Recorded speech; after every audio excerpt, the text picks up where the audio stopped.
All right, guys. Long time no see.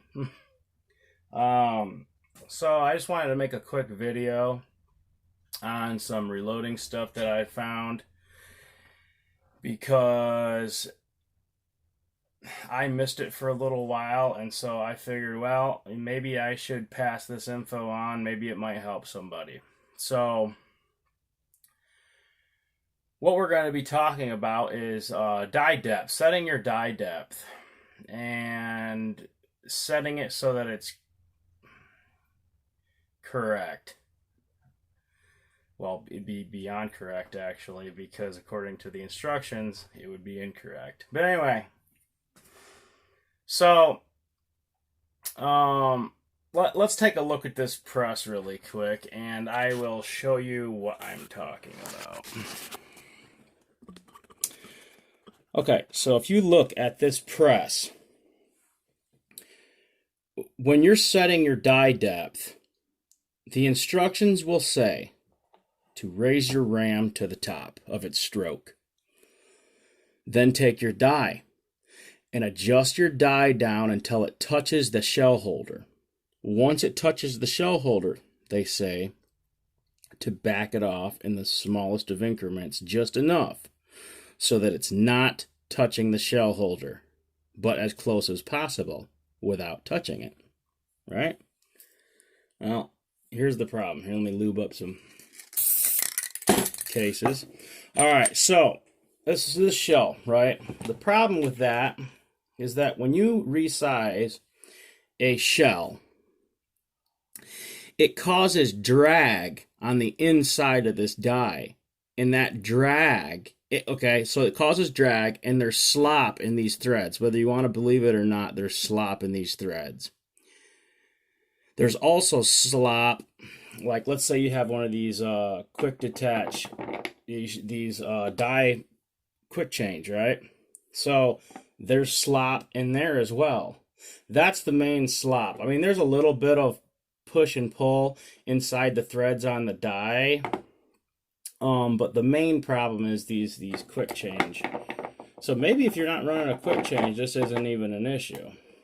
But anyway, so this causes drag in the die, and because of the amount of drag, depending on the amount of drag, it will take this die and actually push it up within the press itself, within its own threads.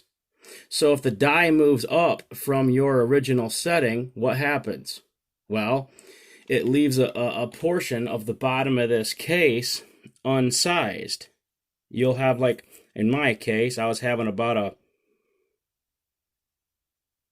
maybe a half a millimeter, maybe 1 millimeter max. That was being unsized. So the problem is because all these, inherently all these shell cases are going to be different ODs, you're going to have some that's fine, and you're going to have some that's not fine. And the thing is that when you're done reloading and you start running these through your gun, you will notice that, oh, the gun's running great, man, my reloads are awesome, right? Problem, then you'll start having these snags, these jams. It won't actually feed into the chamber fully. The bolt will not close on that round, and it's because it's getting caught up on that portion of case that was not fully resized. So what you have to do is you take this shell to get this set up to be flawless, to run flawless in your gun, or at least to make it easier running and less forcing. You need to take a shell, put it in your holder, take your ram, and push that shell all the way up into the die.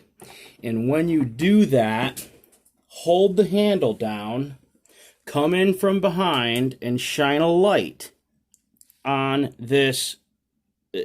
that crack, on those two surfaces of the bottom of your die and the top of the shell holder, and see if there's a gap. If there is a gap while you have a shell pressed up into that die, that's a problem. you need to adjust your die down so that it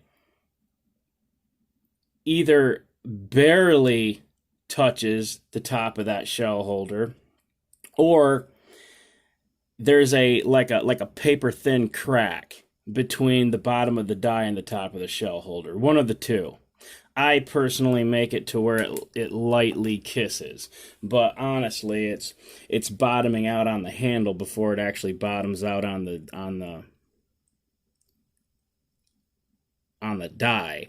It's just I have it set up to where when you're putting maximum when you're getting in one of those big OD shell cases, that's bigger than the others, it will still fully resize that regardless of how much pressure you're putting on that die, how much upward force you're putting on that die. It will still reach all the way to the bottom of the case. Now, obviously, on a looser case, it's going to have that bottom of the die touch the top of the shell holder, but that's not that big of a deal because it's not slamming into it. Anyway, just figured I'd pass that info along, and hopefully it helps somebody. You know, it's like the videos that I make. I'm trying to make sure that whatever videos I make, it's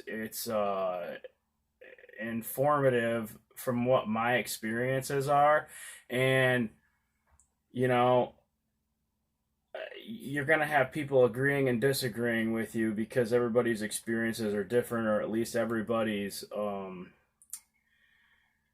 view on things are different. But from what I've seen, this is the best way to set up a die and to have zero issues. And that's, my whole life. I run my whole life like that. If something's causing a problem, it gets fixed fast. Because I don't have time, and I don't have the patience to be fucking around. Have a good one.